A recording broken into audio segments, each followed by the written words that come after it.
Hi everyone, I am Anantaraju, Assistant Professor of Commerce, Government First Grade College for Women, Pavagada. Dear viewers, first of all, I would like to welcome all of you to this online class.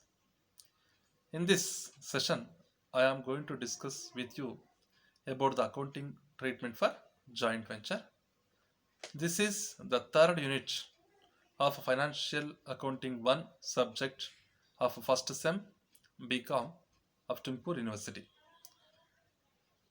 In this session, let us discuss about the reasons for the formation of the joint venture and then meaning of the joint venture and then features of the joint venture. As per the Tumkur University syllabus, the students of first sem become required to study or know the meaning of joint venture and then features of joint venture and also the differences between the joint venture and the partnership and then differences between the joint venture and the consignment and also the methods of recording the joint venture transactions in the books of co-venturers. There are two methods of recording joint venture transactions. One is when the co-venturers keep a separate set of books, maintain a separate set of books, and another is when the co-venturers don't maintain the separate set of books. As per the syllabus, the students are required only to study when that means they have to study only the method which is when the co-venturers are not maintaining separate set of books. Okay, that's all.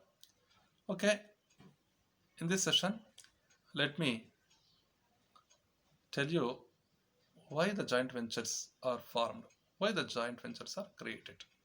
Okay, as you know, today's business environment is very complex and very competitive, and also some specific or particular ventures or the projects require the investment of high capital. That means they need high financial resources, also high physical resources, and also more manpower, and also certain projects require high technical expertise, managerial expertise, and also marketing knowledge like that. Such business projects, specific business projects cannot be undertaken by a single businessman because of the scarcity of these resources. Then that businessman wants to join his hands with another businessman who is engaged in the same field of business. This arrangement between these parties will be very short duration.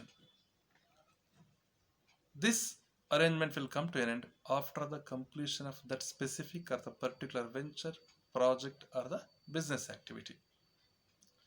So, apart from the partnership form are permanent in nature, but these are all joint ventures are temporary in nature.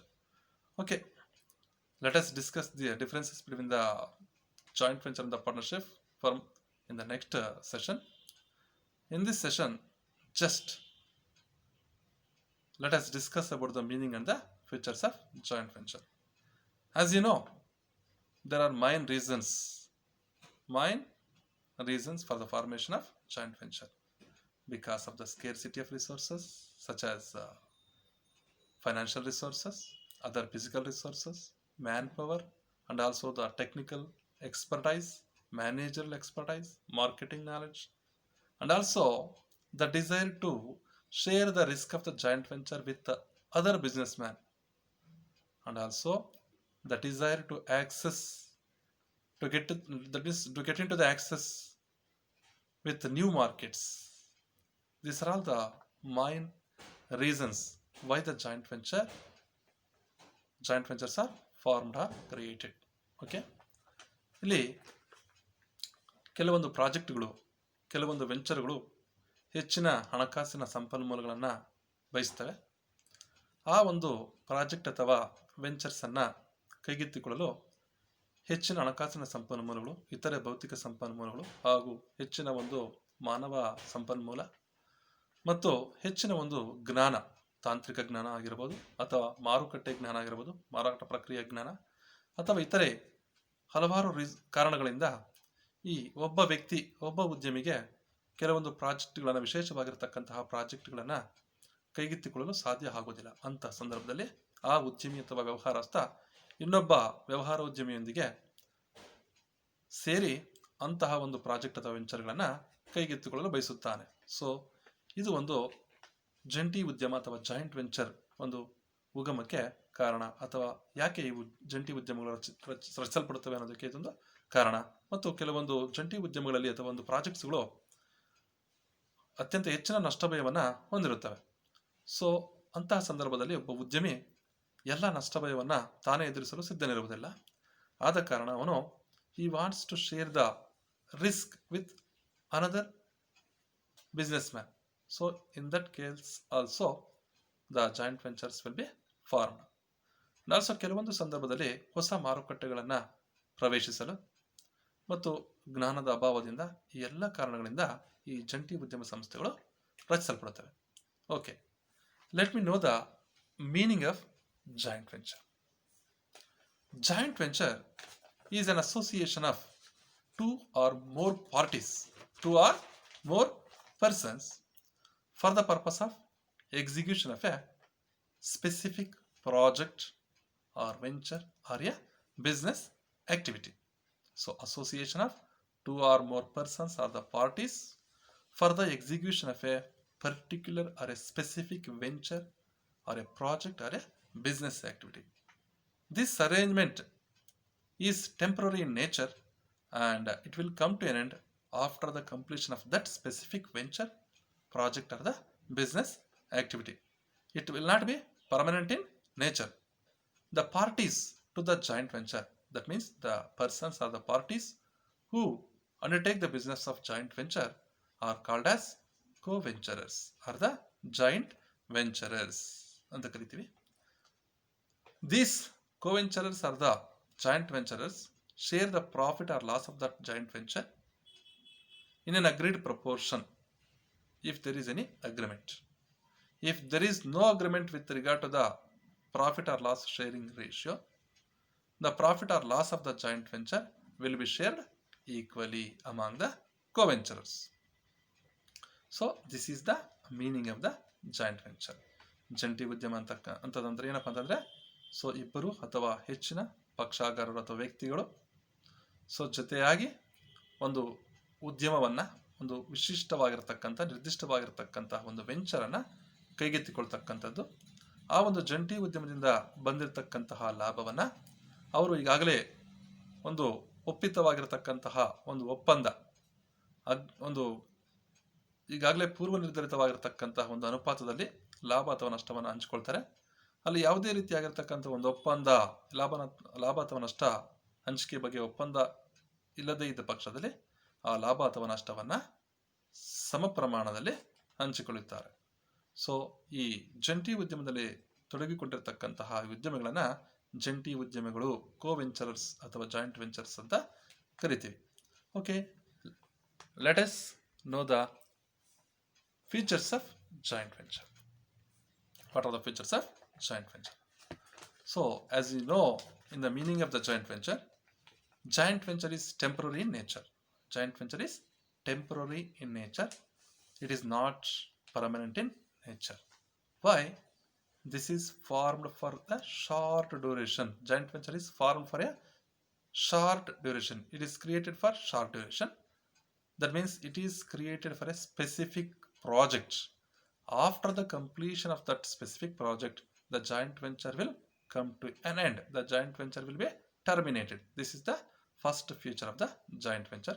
ಇದು ತಾತ್ಕಾಲಿಕವಾಗಿರತಕ್ಕಂತಹ ಒಂದು ವ್ಯವಸ್ಥೆ, temporary arrangement, temporary in nature. ಇದು ಸ್ವರೂಪದಲ್ಲಿ ತುಂಬಾ ತಾತ್ಕಾಲಿಕವಾಗಿರತಕ್ಕಂಥದ್ದು, ಇದು ಶಾಶ್ವತವಾಗಿರತಕ್ಕಂಥ ವ್ಯವಸ್ಥೆ ಅಲ್ಲ joint venture ಅಲ್ಲಿ. So the second characteristic feature of joint venture is it is for the execution of a specific project, venture or business activity. Andre the scope of the joint venture is very limited. The scope of the joint venture is confined to an undertaking. That means confined to undertake a specific project or a business venture or a business activity. That means ಇದರ ವ್ಯಾಪ್ತಿ ಏನಪ್ಪ ಅಂತಂದರೆ ಕೇವಲ ಯಾವುದೋ ಒಂದು ನಿರ್ದಿಷ್ಟ venture ಅಥವಾ ಪ್ರಾಜೆಕ್ಟನ್ನು ಒಂದು ಕಾರ್ಯರೂಪಕ್ಕೆ ತರಲು ಮಾತ್ರನೇ ಸೀಮಿತವಾಗಿರುತ್ತೆ. ಅದು ಪರ್ಮನೆಂಟ್ ಆಗಿ ಶಾಶ್ವತವಾಗಿರತಕ್ಕಂಥದ್ದು ಅಲ್ಲ ಅಂತ ಹೇಳ್ಬೋದು. ಇದು ಎರಡನೆಯ ಒಂದು ಲಕ್ಷಣ. It is a second characteristic feature of joint venture. And then third characteristic feature of joint venture is the parties who undertake the joint venture business. That is, the parties or the persons to the joint venture are called as co-venturers or the joint venturers. ಈ ಜಂಟಿ ಉದ್ಯಮದಲ್ಲಿ ತೊಡಗಿಸಿಕೊಂಡಿರ್ತಕ್ಕಂತಹ ಈ ಉದ್ಯಮಿಗಳನ್ನ ಜಂಟಿ ಉದ್ಯಮಿಗಳು ಅಂತ ಕರಿತೀವಿ, ಕೋ-ವೆಂಚರರ್ಸ್ ಅಂತ ಕರಿತೀವಿ. ಪಾಲುದಾರರು, ಪಾರ್ಟ್ನರ್ಸ್ ಅಂತ ನಾವು ಕರೆಯೋದಿಲ್ಲ. This is the third feature of the joint venture.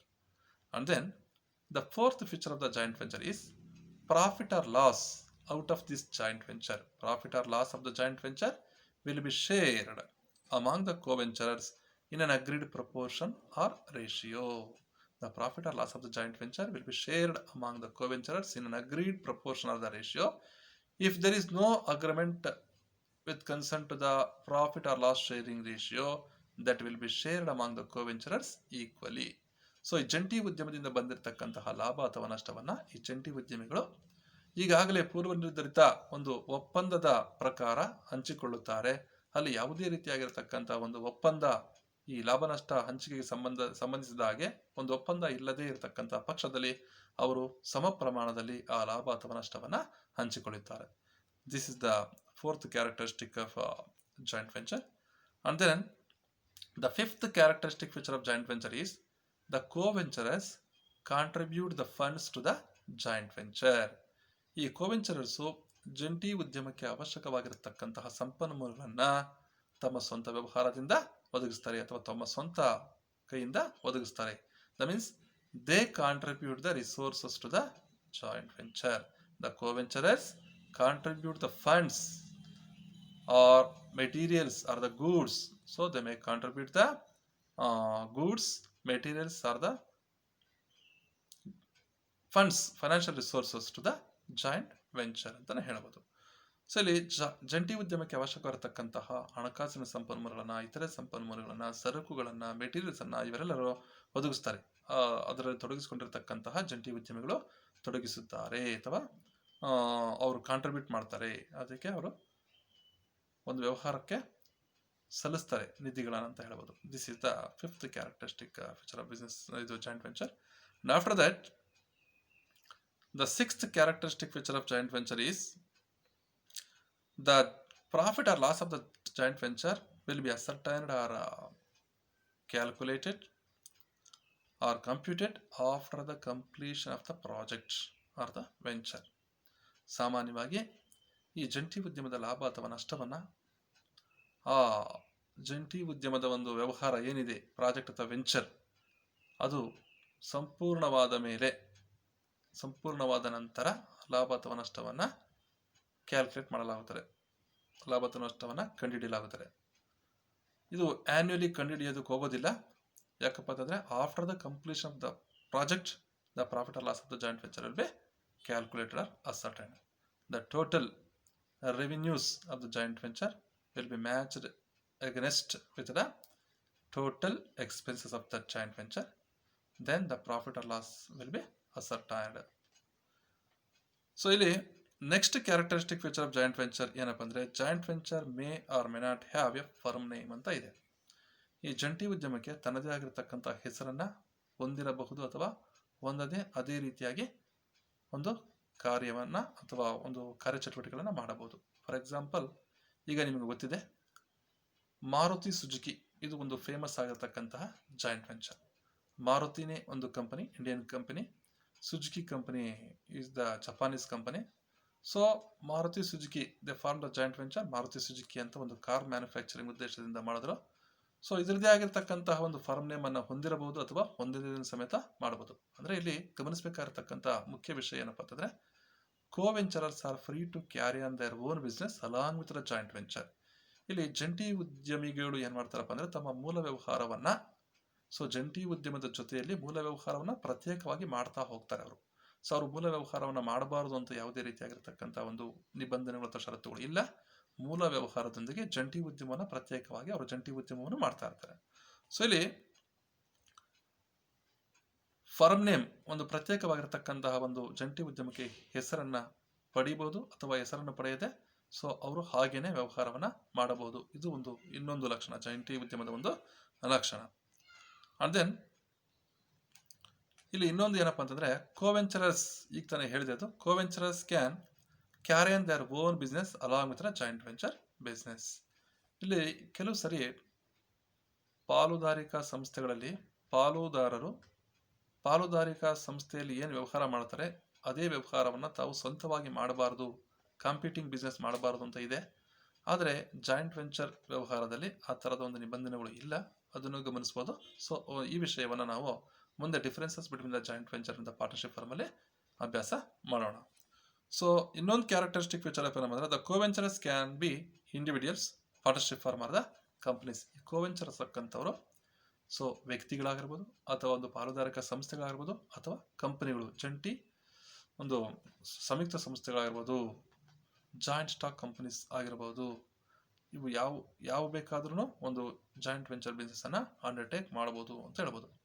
And the last characteristic feature of joint venture is the accounting will be done on liquidation basis ಅಂತಾನೆ ಹೇಳ್ಬೋದು. ಜಾಯಿಂಟ್ ವೆಂಚರ್ನ ಒಂದು ಲೆಕ್ಕಪತ್ರ ನಿರ್ವಹಣೆ ಅಂತಕ್ಕಂಥದ್ದು ಲಿಕ್ವಿಡೇಷನ್ ಬೇಸಿಸ್, ಲಿಕ್ವಿಡೇಷನ್ ಕಾನ್ಸೆಪ್ಟ್ ನಾವು ಉಪಯೋಗಿಸಿ ಮಾಡ್ತೀವಿ. Liquidation basis ಅನ್ನು ಉಪಯೋಗಿಸ್ತೀವಿ, ಗೋಯಿಂಗ್ ಕನ್ಸರ್ನ್ ಕಾನ್ಸೆಪ್ಟ್ ಅನ್ನು ನಾವು ಉಪಯೋಗಿಸೋದಿಲ್ಲ. ಕಾರಣ ಏನಪ್ಪಾ ಅಂತಂದ್ರೆ it is very short term ಆಗಿರೋದ್ರಿಂದ ಈ ಜಾಯಿಂಟ್ ವೆಂಚರ್ನ ನಾವು the profit or loss of the joint venture will be ascertain or calculated or computed after the completion of the project. So we are not that means follow the user the going concern concept while making or recording the transaction, joint venture transactions ಅಂತಾನೆ ಹೇಳ್ಬೋದು. ಇಲ್ಲಿ liquidation concept ಅನ್ನ ಉಪಯೋಗಿಸ್ತೀವಿ. In the sense the capital and the revenue items will be treated in the same way. There will be no that means distinction between the capital and the revenue items while making the accounting entries with regard to the joint venture transactions. These are all the characteristic features of joint venture. Okay, now next video dalli the differences between the joint venture and the partnership firm and also the differences between the joint venture and the consignment anna study ಮಾಡೋಣ. Okay, thank you for watching this video. Okay, have a nice day. Okay, thank you one and all.